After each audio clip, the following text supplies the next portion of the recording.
नमस्ते। आज की क्लास में हम लोग magnetic properties of solids topic के बारे में डिस्कस करेंगे। सिंपल वर्ड में कहा जाए तो आपके आसपास जो भी सॉलिड है उसमें से कौन सा सॉलिड मैग्नेटिक फील्ड की ओर अट्रैक्ट होगा, कौन सा सॉलिड मैग्नेटिक फील्ड के द्वारा रिपेल होगा और किस टाइप के सॉलिड पर मैग्नेटिक फील्ड का कोई भी इफेक्ट नहीं शो करेगा। और साथ साथ हम ये भी जानेंगे कि आपके घरों में आप स्पीकर के पीछे इस टाइप का मैग्नेट लगा देखे होंगे जिसको हम परमानेंट मैग्नेट बोलते हैं, कैसे बनता है। और एमआरआई मशीन के आसपास है मैग्नेटिक मटेरियल को नहीं ले जाना चाहिए एवं मैग्नेटिक क्रेन कौन सा प्रिंसिपल पर वर्क करता है, ये सब पूरी जानकारी इस वीडियो में हमें जानेंगे। देखिए ये सब सारी बात हमारा मैग्नेटिक मटेरियल से रिलेटेड है। तो सबसे पहले हमको इस जानना होगा कि मैग्नेटिक मटेरियल होता क्या है। तो देखिए कोई भी मटेरियल में कोई इलेक्ट्रॉन के मूवमेंट के वजह से मैग्नेटिक प्रॉपर्टी शो करता है। जैसे कोई भी आपके आसपास अगर सॉलिड है उसमें इलेक्ट्रॉन के मूवमेंट की वजह से मैग्नेटिक प्रॉपर्टी शो करता है। देखिए इस पॉइंट को आगे बढ़ाने से पहले हमको सबसे पहले एक पॉइंट जानना होगा। डेनमार्क के एक साइंटिस्ट थे जिनका नाम था हैंस क्रिश्चियन ओर्स्टेड। उन्होंने 21 अप्रैल 1820 ईस्वी में एक एक्सपेरिमेंट किया। एक्सपेरिमेंट क्या किया कि एक कंडक्टर से करंट को फ्लो करवाया। जब कंडक्टर से करंट को फ्लो करवाया तो उन्होंने देखा तो उस कंडक्टर के अराउंड मैग्नेटिक फील्ड प्रोड्यूस हो गया। उस कंडक्टर के अराउंड मैग्नेटिक फील्ड प्रोड्यूस हो गया। तो अच्छा वो देखें कि इलेक्ट्रिक करंट क्या करता है, मैग्नेटिक फील्ड को प्रोड्यूस करता है। तो इस पॉइंट को हम कंसीडर करेंगे, आप इसको नोट कीजिएगा। ओर्स्टेड्स law states that electric current create a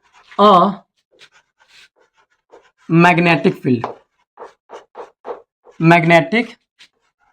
field. Oersted's law states that electric current create a magnetic field. Oersted's के लॉ अनुसार तो हम जानेंगे कि हाँ, यानी कि हम बोल सकते हैं सिंपल वर्ड में कि जो इलेक्ट्रिक करंट क्या है वो मैग्नेटिक फील्ड प्रोड्यूस कर सकता है। अगर कहीं पे अगर इलेक्ट्रिक करंट अगर फ्लो हो रहा है तो वो मैग्नेटिक फील्ड वहां पे प्रोड्यूस हो जाएगा। अब देखिए इलेक्ट्रिक करंट क्या होता है, तो हम बोलते हैं इलेक्ट्रिक करंट है कि अगर चार्ज पार्टिकल्स अगर मूव करता है तो उसको हम बोलते हैं इलेक्ट्रिक करंट। जैसे अगर मान लीजिए हम अगर चार्ज पार्टिकल्स हैं, हम अगर मूव कर रहे हैं तो हम कहला जाएंगे electric current. For example electron है, इलेक्ट्रॉन्स भी एक चार्ज पार्टिकल से जिसपे निगेटिव चार्ज होता है, अगर इलेक्ट्रॉन भी फ्लो करेगा तो वो क्या कहला जाएगा, इलेक्ट्रिक करंट। इसको भी आप कंसिडर कीजिएगा। नेक्स्ट पॉइंट होगा electron being a charge particle which moves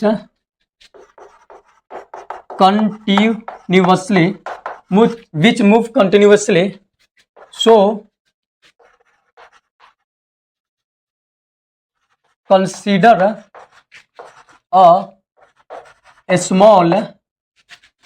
consider a small current loop generating a magnetic field। चलिए इस पॉइंट को आप नोट कीजिएगा। क्या अच्छी पॉइंट है कि electron being a charge particles which moves continuously, so consider a small current loop generating a magnetic field। हम देखिए हम जानते हैं कि जो इलेक्ट्रॉन होता है जो एटम में कंटिन्यूअस मूव करते रहता है, तो जब अगर वो इलेक्ट्रॉन है तो इलेक्ट्रॉन भी तो एक चार्ज पार्टिकल्स है। तो हम पढ़ लें कि क्या चाहिए कि कोई भी चार्ज पार्टिकल से अगर मूव करता है तो वो करंट में कंसीडर कहलाता है। तो electron being a charge particles which moves continuously, वो मूव करते रहता है, एटम में कंटिन्यूअस मूव करते रहता है। So consider a small current loop, इसलिए उसको हमें एक छोटा सा करंट लूप को कंसीडर करते हैं। जनरेटिंग अ मैग्नेटिक फील्ड, क्यों? क्योंकि अकॉर्डिंग टू ओर्स्टेड लॉ जो अगर इलेक्ट्रिक करंट क्या होता है, करंट क्या करता है, जनरेट करता है a magnetic field. Sorry field लिख लीजिएगा, जनरेटिंग अ मैग्नेटिक फील्ड। यहाँ तक कोई दिक्कत नहीं है। चलिए कि अगर इस पॉइंट से हम यहाँ तक तो हम ये बोल सकते हैं कि जितना भी आपके आसपास जो सॉलिड है, आपके आसपास जो भी मटेरियल है, उसमें तो इलेक्ट्रॉन है जी, डेफिनेटली उसमें इलेक्ट्रॉन है। और उसमें क्या कंटिन्यूअस इलेक्ट्रॉन है जो क्या होता है, मूव करता रहता है, मूव करता रहता है। जब मूव करता रहता है इसके वजह से उसको हम क्या स्मॉल करेंट लूप के रूप में हम कंसीडर करते हैं, और जो क्या करता है मैग्नेटिक फील्ड को प्रोड्यूस करता है। यानी कि इस पॉइंट से हम बोल सकते हैं कि हमारे आसपास जितना भी सब्सटेंस है, हमारे आसपास जितना भी मटेरियल है, उसमें कुछ थोड़ा ना कुछ रूप में उसके पास मैग्नेटिक फील्ड होता है, मैग्नेटिक प्रॉपर्टी होता है, याद रखिएगा। चलिए अब एक नेक्स्ट पॉइंट लिखेंगे, each electron in an atom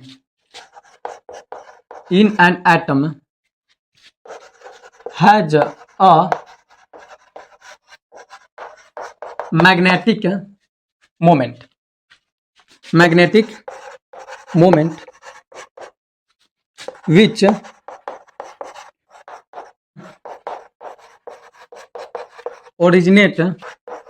originate from two types of motion। देखिएगा कि each electron in an atom has a magnetic moment which originate from two type of motion. बोल रहा है कि अगर एटम में जो इलेक्ट्रॉन है उसके पास मैग्नेटिक मोमेंट होता है which originate from two type of motion, जो दो प्रकार के मोशन के वजह से ओरिजिनेट होता है। मतलब एटम में जो इलेक्ट्रॉन होता है वो मैग्नेट की तरफ बिहेव करता है दो टाइप के मोशन के वजह से। अब वो पढ़ना कि कौन कौन मोशन के वजह से। तब पहला इसमें हम लिखेंगे, पहला होगा मेन पॉइंट। अब हमारा स्टार्ट हो गया। पहला होगा ऑर्बिटल मोशन of electron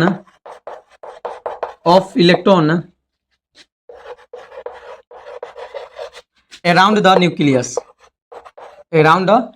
देखिए आप पढ़े होंगे कि एटम में क्या होता है, एटम के न्यूक्लियस में इलेक्ट्रॉन और प्रोटॉन होता है और उसके अराउंड इलेक्ट्रॉन मूव करते रहता है। उसके अराउंड इलेक्ट्रॉन मूव करता रहता है, एक निश्चित पाथ पर मूव करता है जिसको हम ऑर्बिटल बोलते हैं। वो मूव करता रहता है जिसको हम बोलते हैं ऑर्बिटल मोशन।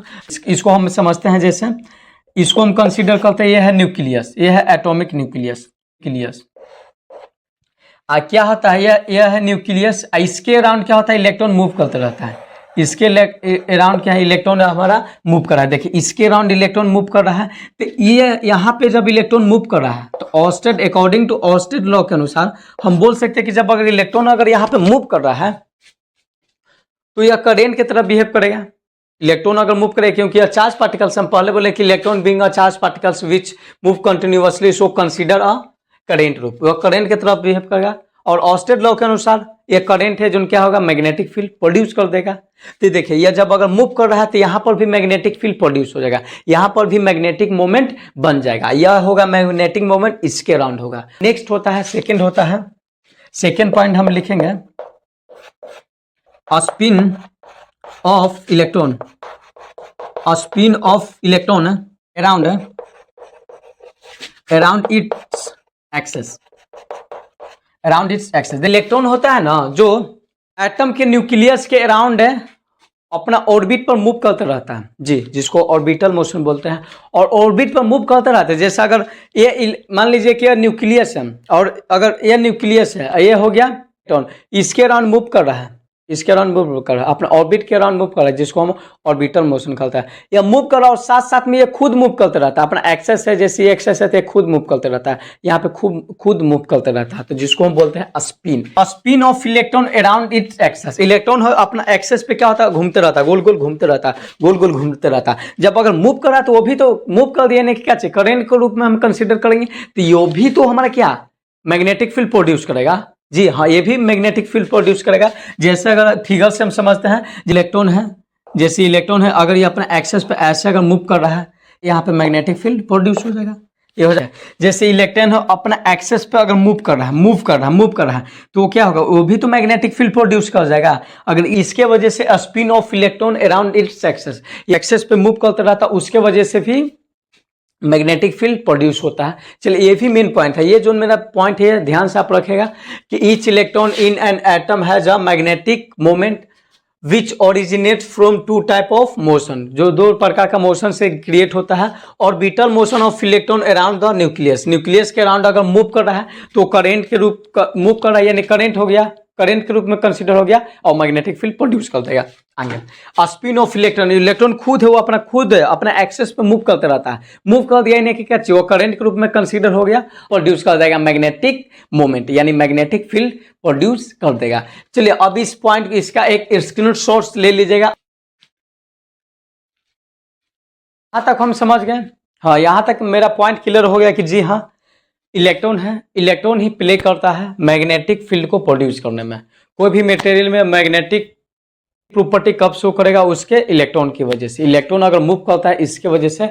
इलेक्ट्रॉन दो टाइप का मोशन शो करता है, एक न्यूक्लियस के अराउंड है मूव करता है, अपने ऑर्बिट पर मूव करता है, और खुद अपना एक्सेस पे मूव करता है, जिसके वजह से मैग्नेटिक मोमेंट प्रोड्यूस होता है और वह मटेरियल मैग्नेटिक प्रॉपर्टी शो करता है। देखिए तब एक इलेक्ट्रॉन है नेगेटिव चार्ज पार्टिकल्स है, वह मूव कर रहा है तो वो करंट कहलाएगा, करंट कंसीडर कहलाएगा। तो उसके द्वारा भी तो मैग्नेटिक मोमेंट प्रोड्यूस होगा, उसके द्वारा भी तो मैग्नेटिक फील्ड प्रोड्यूस होगा। का वैल्यू कितना होता है जी, तो उसका वैल्यू होता है, उसको हम 1 बोर मैग्नेट्रॉन बोलते हैं। इसको लिखिएगा, नेक्स्ट एक पॉइंट होगा, नोट पॉइंट लिख लीजिएगा आपका, बोलता है 1 Bohr magnetron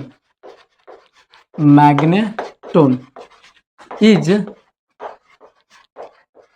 equal to 9.27 into 10 to the power minus 24 ampere metre square.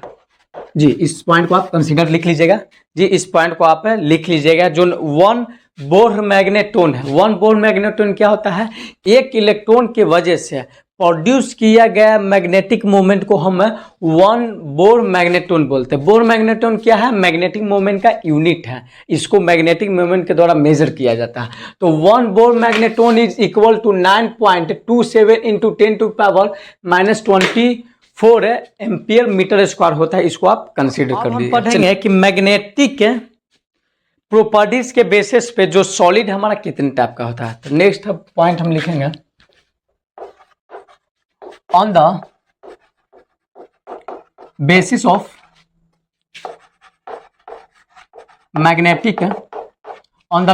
magnetic properties, solid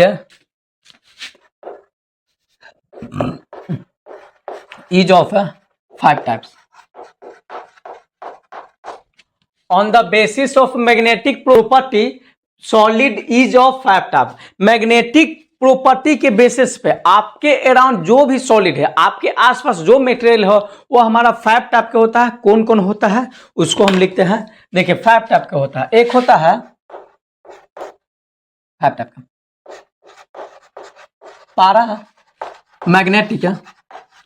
paramagnetic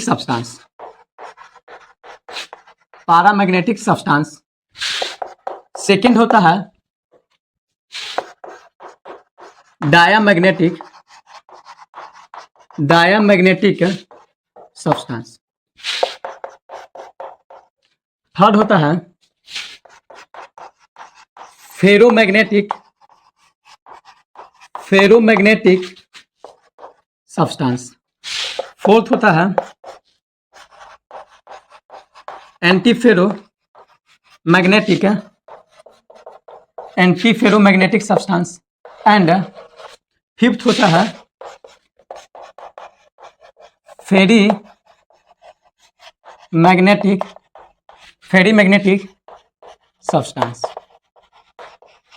the basis of magnetic property solid is of 5 type. बोला कि मैग्नेटिक प्रॉपर्टी के आधार पर सॉलिड 5 प्रकार का होता है। एक होता पैरामैग्नेटिक सब्सटेंस, एक होता diamagnetic substance, ferromagnetic substance, anti ferromagnetic substance and ferri magnetic substance. अब वन बाय वन करके पढ़ना है कि पैरामैग्नेटिक सब्सटेंस किसे कहते हैं, डायमैग्नेटिक सब्सटेंस किसे कहते हैं, फेरोमैग्नेटिक सब्सटेंस किसे कहते हैं, एंटी फेरोमैग्नेटिक सब्सटेंस कौन है, फेरी मैग्नेटिक सब्सटेंस क्या है। इस वीडियो में हम paramagnetic substance and diamagnetic substance के बारे में हम पढ़ेंगे और नेक्स्ट वीडियो में हम इस तीनों टाइप के सब्सटेंस के बारे में पढ़ेंगे क्योंकि वीडियो काफ़ी लॉन्ग हो जाएगा। तो हम अब नेक्स्ट टॉपिक आप लिखिएगा पैरामैग्नेटिक सब्सटेंस का, इसका एक स्क्रीनशॉट पहले ले लीजिएगा। पढ़ेंगे कि पैरामैग्नेटिक सॉलिड यानी पैरा सॉलिड भी तो एक सब्सटेंस है। पैरामैग्नेटिक सब्सटेंस क्या होता है, आपके आसपास जो सब्सटेंस है उसमें से कौन सा सब्सटेंस आपका पैरामैग्नेटिक होगा। पहला आप टॉपिक लीजिएगा, सबसे पहले topic paramagnetic substance.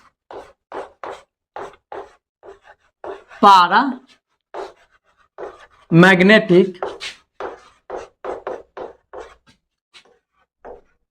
Substance, paramagnetic substance क्या होता है, इसका डिफिनेशन हम लिखेंगे। The substances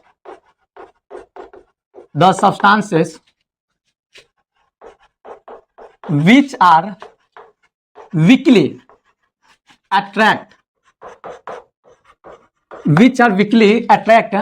by magnetic field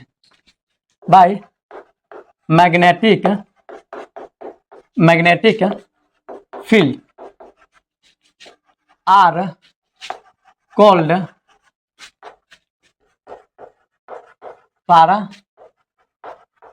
paramagnetic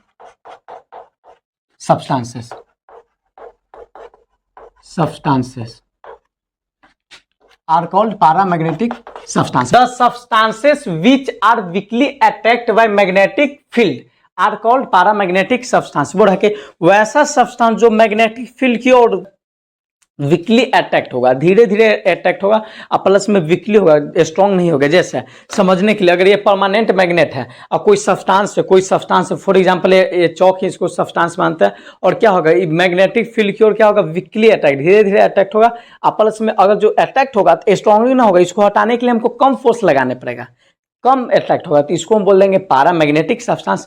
अभी आप देखेंगे कि आपके अराउंड कोई बहुत सारा ऐसा सब्सटेंस होगा जो अगर मैग्नेटिक चुंबक की ओर अट्रैक्ट होगा, मैग्नेट की ओर अट्रैक्ट होता है, पर उसको अगर आसानी से आप हटा देते हैं तो क्योंकि वो कैसा होता है, पैरामैग्नेटिक सब्सटेंस होता है। तो अगर ठीक है, पैरामैग्नेटिक सब्सटेंस का डिफिनेशन हो गया, बट इसमें किसके वजह से यह पैरामैग्नेटिक सब्सटेंस शो करता है उसके बारे में हम कंसिडर करते हैं। पॉइंट लिखेंगे, these substances contain one or more unpaired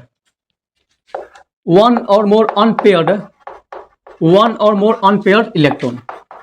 जी ये मेन पॉइंट है, आपका एग्जाम में आता है, इसको आप VVI कंसिडर कर लीजिएगा। जी ये पॉइंट बोल रहा है कि दिस सब्सटेंस कंटेन वन और मोर अनपेयर्ड इलेक्ट्रॉन। ये भी होता है इलेक्ट्रॉन, ये तो हम जानते हैं कि ऑल सब्सटेंस होता है इलेक्ट्रॉन उसमें रहता है, all substance contain electron, but यहाँ पे जो इलेक्ट्रॉन होगा इसमें एक या एक से अधिक, जी वन और मोर, एक या एक से अधिक अनपेयर्ड इलेक्ट्रॉन होगा। इसी की वजह से यह पैरामैग्नेटिक सब्सटेंस होता है। कैसे, इसको हम समझते हैं। जैसे अगर इसके पास वन और मोर अनपेयर्ड इलेक्ट्रॉन होगा, फॉर एग्जांपल जैसे एक है, जैसे ऑर्बिट में जो इलेक्ट्रॉन है इसको हम इस टाइप से भी हमें शो करते हैं। जैसे एक इलेक्ट्रॉन है, ये इलेक्ट्रॉन है अनपेयर्ड है, अनपेयर्ड नहीं होता, एक ये होता है पेयर। देखिए ये होता है पेयर्ड, जब अकेले रहता है उसको हम बोलते हैं अनपेयर्ड, ये होता है अनपेयर्ड। जब अगर वन हो या वन से अधिक होना चाहिए, जैसे वन से अधिक हो गया, जब वन से अधिक अगर अनपेयर्ड इलेक्ट्रॉन होगा तो ये इलेक्ट्रॉन है अगर मूव करेगा, ये अगर मान के चलिए कि अगर मूव कर रहा है, अगर ये मूव कर रहा है, ये इस टाइप का अगर मूव कर रहा है तो इस ओर मैग्नेटिक फील्ड प्रोड्यूस करेगा। ये भी अगर मूव कर रहा है तो इस टाइप का अगर मैग्नेटिक फील्ड प्रोड्यूस होगा। ये है तो मूव कर रहा है, जी अपने एक्सेस पे, अपने जो एक्सेस है उसके अराउंड मूव कर रहा है। तो मैग्नेटिक फील्ड तो मैग्नेटिक मोमेंट प्रोड्यूस करेगा, और जैसे इसको अगर हम मैग्नेटिक फील्ड की ओर लाएंगे तो जो एन्ने ओन्ने रैंडम अरेंज रहता है, जैसे एन्ने ओन्ने अगर रहता है वो क्या होता है, धीरे धीरे अट्रैक्ट होने लगता है। यहाँ पे मेन याद रखिए, जब अगर पेड होता है तो पेड क्या करता है, पेड कैंसिल कर जाता है, जो हम डायमैग्नेटिक में हम पढ़ेंगे। जो डायमैग्नेटिक में पढ़ेंगे, ये क्या होता है, जब अगर मूव करता है तो मैग्नेटिक फील्ड प्रोड्यूस खुद ये भी करता है, मैग्नेटिक मोमेंट शो करने लगेगा और मैग्नेटिक फील्ड को अट्रैक्ट होने लगता है। तो याद रखिएगा, इस पॉइंट को पूछता है एग्जाम में कि जो पैरामैग्नेटिक सब्सटेंस इलेक्ट्रॉन से अनपेयर्ड इलेक्ट्रॉन इसमें रहता है। नेक्स्ट पॉइंट आप लिखिएगा, next point, they lose their magnetism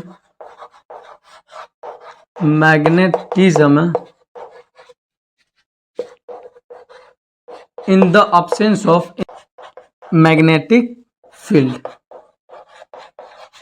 next point, इस टाइप के सब्सटेंस के बारे में बोला जाता है कि they lose their magnetism in the absence of magnetic field. जब क्या होगा, जब इसको अगर मैग्नेटिक फील्ड में हम रखेंगे, मैग्नेट की ओर अट्रैक्ट होगा और यह खुद एक मैग्नेट की ओर बिहेव करने लगा। जैसे ही अगर इसको अगर मैग्नेटिक फील्ड को अगर हम हटा देते, इसका मैग्नेटिज्म लूज हो जाता है, ये नहीं अट्रैक्ट होगा। फॉर एग्जांपल हम बोले कि जैसे और ये मैग्नेट है, ये है पैरामैग्नेटिक सब्सटेंस, ये क्या होगा, मैग्नेट की ओर धीरे धीरे और वीकली अट्रैक्ट हो गया, वीकली है, बहुत स्ट्रांगली नहीं है। तो ये क्या होगा, जब अगर एक अदर सब्सटेंस भी रहेंगे तो यहाँ पे अट्रैक्ट हो जाएगा जी, यहाँ पर अगर अदर सब्सटेंस लाएंगे तो ये अट्रैक्ट हो जाएगा। क्यों, क्योंकि ये क्या होगा, खुद एक थोड़ा सा मैग्नेट की तरफ बिहेव करने लगा मैग्नेटिक फील्ड में। आज जैसे ही अगर मैग्नेटिक फील्ड को हम अगर रिमूव करते हैं, हटाते हैं, तो जो अगर मैग्नेटिज्म ये शो कर रहा था, मैग्नेट की तरफ बिहेव कर रहा था, ये क्या होगा, लूज कर देगा, यह अपना हट जाता है। क्योंकि इसका क्या होगा, जो अनपेयर्ड इलेक्ट्रॉन होता है, एक डायरेक्शन की ओर है, मतलब मूव कर रहता है, जिसकी वजह से मैग्नेटिक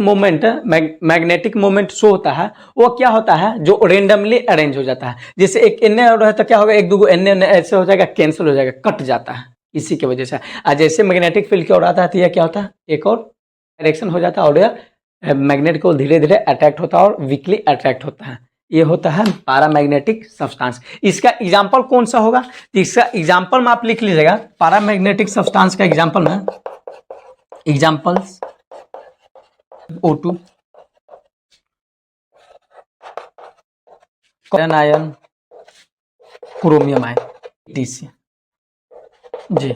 इसका एग्जांपल आ जाएगा, ऑक्सीजन आएगा, कॉपर पे +2 चार्ज, आयरन पे +3 चार्ज और क्रोमियम पे +3 चार्ज। इस टाइप का जो ना मटेरियल है, क्या हो जाएगा, पैरामैग्नेटिक सब्सटेंस। क्यों, क्योंकि जब इसका अगर इलेक्ट्रॉनिक विन्यास की जगह जब इसका इलेक्ट्रॉन के देखिएगा तो इसके पास अनपेयर्ड इलेक्ट्रॉन होता है, इसके पास अनपेयर्ड इलेक्ट्रॉन होता है। वही अनपेयर्ड इलेक्ट्रॉन अगर मैग्नेटिक फील्ड की ओर जाता है तो क्या, एक डायरेक्शन की ओर हो जाता है और मैग्नेट की ओर वीकली अट्रैक्ट हो जाता है। यह होता है पैरामैग्नेटिक सब्सटेंस। अब हम नेक्स्ट पढ़ेंगे डायमैग्नेटिक सब्सटेंस क्या है, इसका आप एक स्क्रीनशॉट ले लीजिएगा।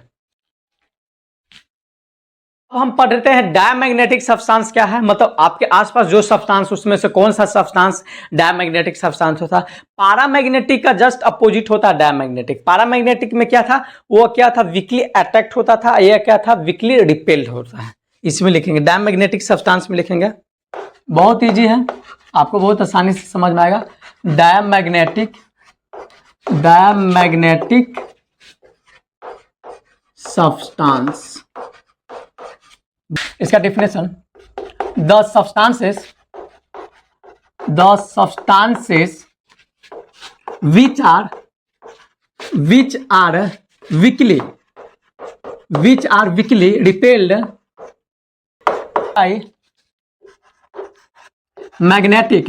by magnetic field are called diamagnetic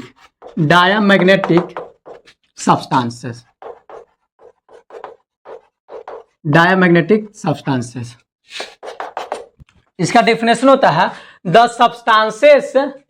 substances which are weakly repelled by magnetic field are called diamagnetic substance। इस हम क्या बोले कि पैरामैग्नेटिक का जस्ट उल्टा होता है।